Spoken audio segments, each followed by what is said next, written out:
Hey guys, so warm up today. We're gonna go through 6 things like we normally would that we went over yesterday for our warm up. So we're gonna go straight leg raise plus crosses. Again, it's gonna be 10 raises on one leg, 5 crosses, switch to the other leg, laying down on the ground just like we did yesterday. We're gonna go a single leg glute bridge, 10 each leg, and then followed by the 20 double leg. Remember, laying on the ground, heels close to your butt, lifting up, good squeeze at the top. Then we're going to go 10 each side with prone hurdlers, laying down on my stomach, driving my knee to my elbow, trying not to just drag it across the ground. We're going to go bird dogs, 10 each, dead bugs, 10 each, and then 10 roller V-sits. So a little bit, a few different things. After that we're going to do, we're going with a little bit more of an active dynamic movement warm up, just because we're going to do a little bit of jumping today. So first thing we're gonna do, or once we're done with that, we're gonna do 10 power squats. Turn our feet about hip width away, drop them down, good depth, nice and quick. We're just gonna go 10 power squats.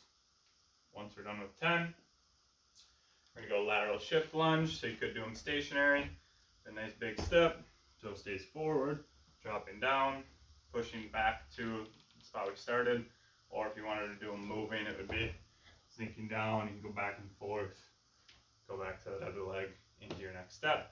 But we're going to do 10 each side, or 10 steps if you're going to facing one way, 10 steps facing the other way if you're going to do them moving. Last one we're going to do is 20 jumping jacks. So really just together, try to go arms straight up above, back down, keeping the arms nice and straight, opening up the shoulders a little bit. We're going to go 20 jumping jacks. We're going to do 2 times through on that. So once you're done with your 20 jumping jacks, then you're going to go 10 squats, 10 each side on the lateral shift lunge, and 20 jumping jacks one more time. And the last thing we're going to do our pogo jump. So remember, low pogo, 90 degrees, at the arms, trying to stay on the balls of our feet, nice and quick. I'm going to go with 40. Once I'm done with 40 low pogos, then I'm going to go mid pogos. Remember, getting a little bit higher, a little bit of arm action, going again, staying on the ball of my foot, trying to be quick up off the ground. I'm going to go 10 mid pogos, and then lastly I'm going to go 5 high pogos, really trying to use the arms as much as I can, minimize that ground contact time. But 5 high pogos, again, 2 times through, and then I'm going to go over the little bit of jumping that we're going to do. So if you want to do workout inside, I know it's supposed to rain today, you can do it inside. Otherwise, if you want to go outside, you can do it outside as well. But we're going to do 4 different jumping exercises. First one, we're going to go reactive broad jump. So starting out of a chair, so you want to start off your steps at your house, but it's just something that you can sit on, rock back a little bit, lean into, and do a broad jump. But we're going to do 5 reactive broad jumps. Once you're done with that, we're going to go 5 reactive vertical jumps. So we'll start on the ground for that one. I'll go over that next. Then we're going to go 5 each leg with single leg tuck jumps. And then we're going to follow that up with a split stance vertical. So really working on an isometric load, and then bringing both legs together into an explosive vertical. So we're going to go 5 each side with that as well. So I'll go over all of them. We're going to do, if you have the time, try to do 4 rounds of each. Otherwise, if you're a little bit rushed for your workout, got a lot of schoolwork for the day, whatever, 3 rounds is fine. So first one is just going to be a reactive broad jump. Again, sitting nice and tall. It's just a little rock back, leaning into it, loading the arms. And as soon as my feet touch the ground, I'm trying to punch my arms forward, reach with my arms, get good hip extension, and then really try to drive my knees to my chest, bring my legs through. And remember, the landing is heel to toe, not quite as drastic as that, but trying to have a nice solid landing is a little bit more important than distance, especially if you don't have a ton of room to jump in front of you in your house. And then really focusing on that landing a little bit more. So again, little rock back, jump, nice solid landing. Again, as soon as my feet touch, trying to really jump, reach, And again, a nice smooth landing. So again, you're gonna do 5 of those. Once you're done with that, we're gonna go reactive vertical. So if you can't do them inside, you could really try to jump a little bit more without the arms. Work a little bit more on the lower body aspect of it if your ceilings are a little bit too low. But it is just going to be starting on both these legs. Again, it's a little bit easier, I think, to start with your toes tucked. It really tries to make you be a little bit more explosive, get up to both your feet rather than rocking up to both your feet. If I do this, a lot of times in order to get up, I'll just kind of rock back. But we're going to start, you could start kneeling nice and tall. You could start with your butt on your heels. This would be a little bit harder. This would be a little bit easier just because you can get a little momentum going down first. But it's just going to be starting out. I'm going to jump up to both my feet and then do a vertical afterwards. So it's here, not like that.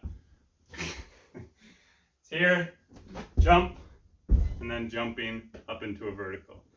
Again, trying to get as high as you can.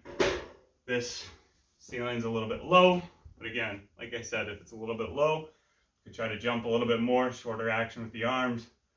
Otherwise, if you could go outside, you could do outside and really finish through with those arms. But again, starting here,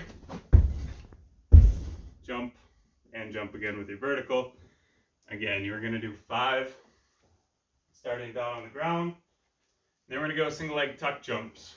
So again, you're just going on one leg. It's really trying to work on minimizing that ground contact time. Staying on the ball of my foot. Good arm action. But as soon as I land, I'm trying to jump as high as I can. Tuck my knee up to my chest.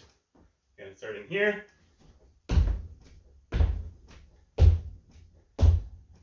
Again, really trying to have a good landing yet too. Not landing with my toes facing in or out too much. But again, I'm going to do 5 on one leg, switch 5 on the other. And then the last thing we're going to do is we're going to do a split stance vertical. So again, starting in our isometric position, I'm really trying to load this thigh yet, get down, my knees not quite touching the ground. I'm going to jump up to the middle, and then again, trying to go as quick as I can into a vertical. So starting here, getting nice and low,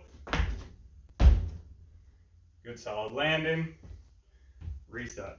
Here, again, I'm going to do 5 with one position, switch, 5 with the other, again, starting about here, jump, and trying to jump as high as you can. So again, 3 or 4 rounds of all of those, and then we'll move on to part B. So the next part B, we're going to go, again, 3 to 4 rounds. This part should be quite a bit quicker than part A. We're just going to go pogo jumps. So we're really trying to transition from going from our low ones, our mid ones, to our high pogo jumps, and really trying to work on that ground contact time. So again, if you look at the sheet, it's 15 low, 10 mid, 5 high as you can.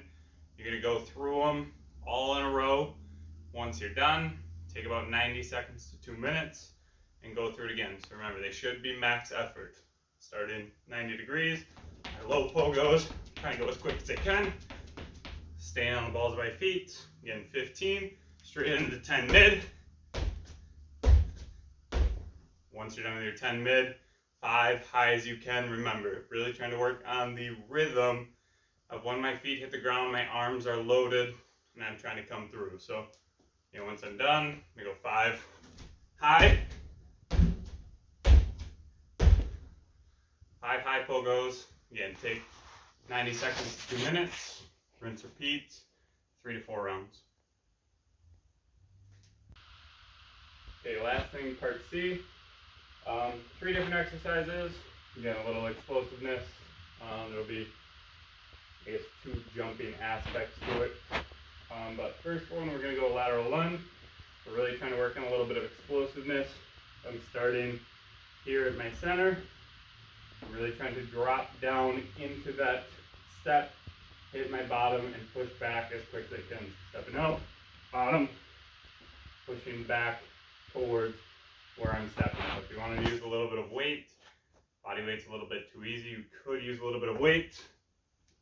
But again, really trying to push back hard as you can each and every time, dropping into it, absorbing that force, and then returning back over top of the middle. So I'm going to do 5 on one leg, switch, 5 on the other. Then, again, if you have a chair, steps outside, you have a plyo box or something at home, we're going to go step up switches. So again, trying to work on a little bit of explosiveness. Leg's going to start, or one foot's going to start up on it. As I step up, I'm going to use my arms, try to get a little bit of height at the top, switch my legs back down to the ground. So again, starting here, step up, switch, back down with my other leg, step up, back down. So I can go a little bit quicker back and forth. Just make sure you reset enough where you have a little bit of balance. But again, 5 each leg, switching back and forth each time. And the last thing we're going to go single leg jumps. So again, if you have a chair, something a little bit softer might be a little bit nicer just in case you miss. But we're going to go single leg jumps, starting off one leg, jumping up onto our chair, reset each time. But I'm going to go 5 on one leg, switch 5 on the other. Again, 3 to 4 rounds, and then that's it for today.